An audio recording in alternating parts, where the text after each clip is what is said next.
Are you looking into some kind of talking therapy but you're not quite sure what you want to do about it yet? In this video I'll be explaining what CBT and DBT are, what the differences are, and how they can help you. This will give you a better idea of what might be right for you. Greetings, my name is Nigel Mayo and this is my channel Salad Cream Boy. If you're finding me for the first time, I release weekly content focused on the improvement of mental well-being. Now, with that said, let's begin, shall we? Many people who are dealing with a mental health condition might find it difficult or even scary at the prospect of starting therapy. Images of being locked up in a padded room in a straitjacket might come to mind. Or is that just me? But it doesn't have to be so involved as paying for an intense therapy session or admitting yourself into an institute. Yes, I know those are extreme examples, but I hope you get the idea. Talking therapies are a fast-growing service which is getting more and more popular these days. They're more focused on developing your coping skills, so they're not as full-on as traditional therapy. Two large components of talking therapy are CBT and DBT. So, to kick this off, I'm going to answer the question, what exactly is CBT and DBT? And we're starting right now.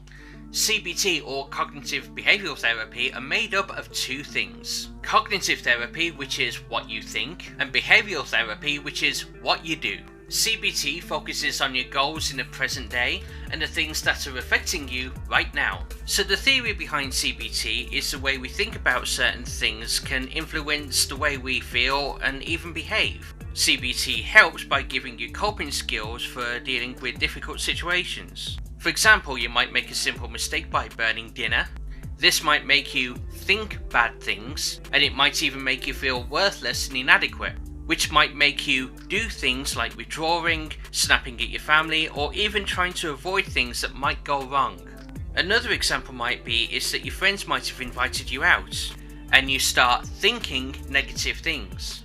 This might make you feel anxious and scared, which in turn might make you do something like say no to the invite, avoid your friends completely, or use drink and drugs to cope with the situation.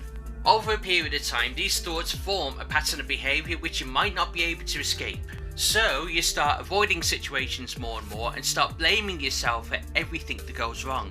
And the more you do this, the more it gets worse. So a CBT therapist will help you break this cycle. They'll also help you identify the thoughts and feelings that are contributing to the situation that you're in. They'll help you deal with your negative feelings, change your pattern of behaviour, both of which go towards improving your mood. So CBT can actually help most mental health conditions that you can think of, and they're available in single or group sessions, in books, or even online. So if you're interested in CBT in any of these platforms, I've left a list of links in the description below.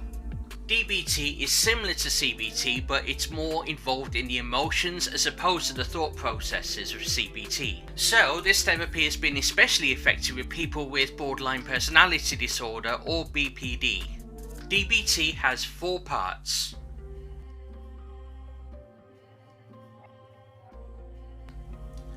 This is the act of consciously focusing your mind on the present moment. Being mindful is actually the opposite of running on autopilot or just being lost in habit. Mindfulness practice is the intentional process of observing, describing, and participating non-judgmentally in the present moment.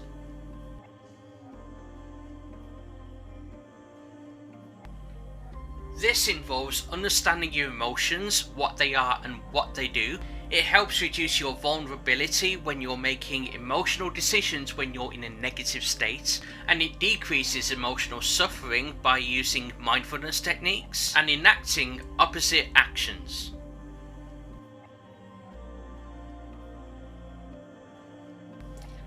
So the goal of distress tolerance is to accept, find meaning for, and tolerate distress. Pain and distress are part of life. Refusing to accept this leads to suffering. Any attempt at changing your life will most likely produce distress. Therefore, stress tolerance skills are essential. Change causes crisis, and crisis causes change.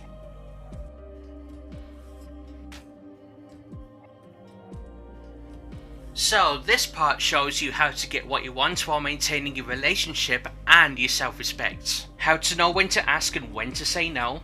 How to see not only your point of view, but the point of view of others at the same time. So for all of you bookworms out there, I've actually read a great book by someone called Dale Carnrgie that's called How to Win Friends and Influence People. This works on a similar principle and teaches you how to lose an argument and still win. What I mean by that, you can still lose an argument or even win an argument without feeling bad about it, and it still leaves your dignity intact and you don't feel like either you've been imposed upon or that you're imposing on someone else. I really do highly recommend this book as it's really helped me in my work life over the past 12 to 15 years. I've added a link in the description below if you want to check it out.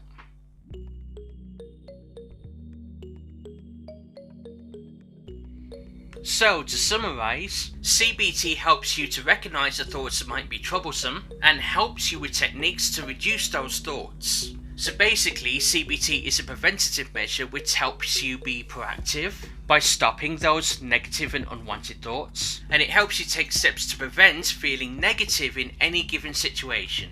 DBT helps you find ways of accepting yourself, feel safe, and helps regulate your emotions to help regulate potentially destructive or even harmful behaviours. So if what you're looking for is for something to help you when you're going through an episode of negative emotions or even a panic attack, this therapy will equip you with the tools that you need to get through those situations. So these two therapies are only suggestions, and it's something that has actually helped me and people that I know. If it doesn't help you, that is still okay. We're still all on the journey to find out what will help us and what is right for us. Everyone is different. If you got any value from the content in this video, I'd like you to consider liking this video, subscribing for any further hints and tips on mental health and mental well-being, and please share this with anyone that you might feel that might benefit from it. Because at the end of the day, it gets dark.